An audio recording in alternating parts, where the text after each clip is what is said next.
Yeah, I thought he looked good. He made all the throws today and cut the ball loose and did what he normally does on a Thursday practice, it looked like to me. He complain about any soreness at all or anything? Well, he's been sore. You know, that's been the issue.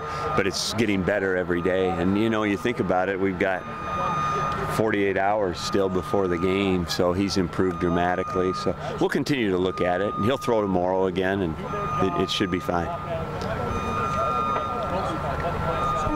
You said before the season that you just missed, you know, calling the plays. Is that a rush you look forward to every Saturday? Yeah, you know, but it's a little bit, the preparation of it is hard. I mean, you got, I don't know how many plays are on that list, but it takes a lot of preparation, and I do enjoy it. How much extra time do you think that's added on? I don't know. It's quite a bit more. You can't stutter. That's the one thing you can't do. You can't stutter. Can you kind of talk about Arizona's passing attack? They lead the conference in passing.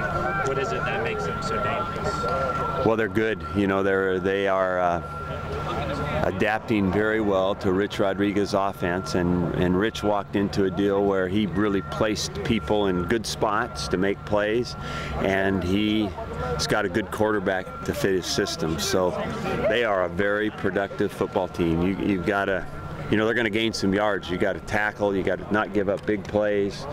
You've got to minimize the plays that they do make and make sure that they don't get away from you. It's one of those type of deals. So, and you got to be opportunistic too.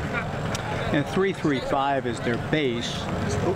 How different is that as a base compared to a lot of the other stuff you see? Well, it's unique to our conference. You know, they brought that in here, and so it is. You know, we try to make it easier for our players by somewhat equating it to a 3-4, but that's not the whole story either. Our players have got to be aware it's not a 3-4 like UCLA played.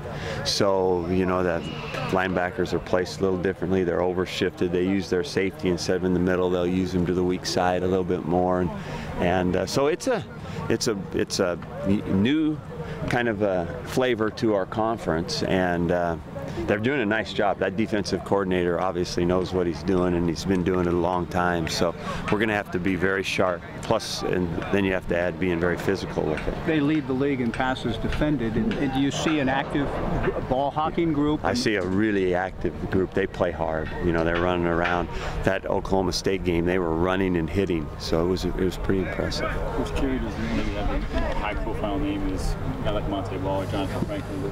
How is he in the record? No, I think he's a good player. You know, we've seen him before, right? I mean, he's a guy that's been around a little bit, and he's another one of those guys that's a good player. That's pretty treacherous for the D-line. Is the offensive line seem tougher? Well, you know, when you look at production, you know that you have to go back to the offensive line and say they're doing their job. They're doing a nice job, and you know, if the quarterback's throwing for that many yards and leading this conference, that says enough. How important is it to keep Scott in the pocket? Well, it's very important to try to make him throw on time. You know, don't let him buy extra time. I think that's a big deal. Yeah, no, I know we're probably entering a little different deal as far as noise and what that all means to, you know, having basically a lot of poise when you play. All right, thank you.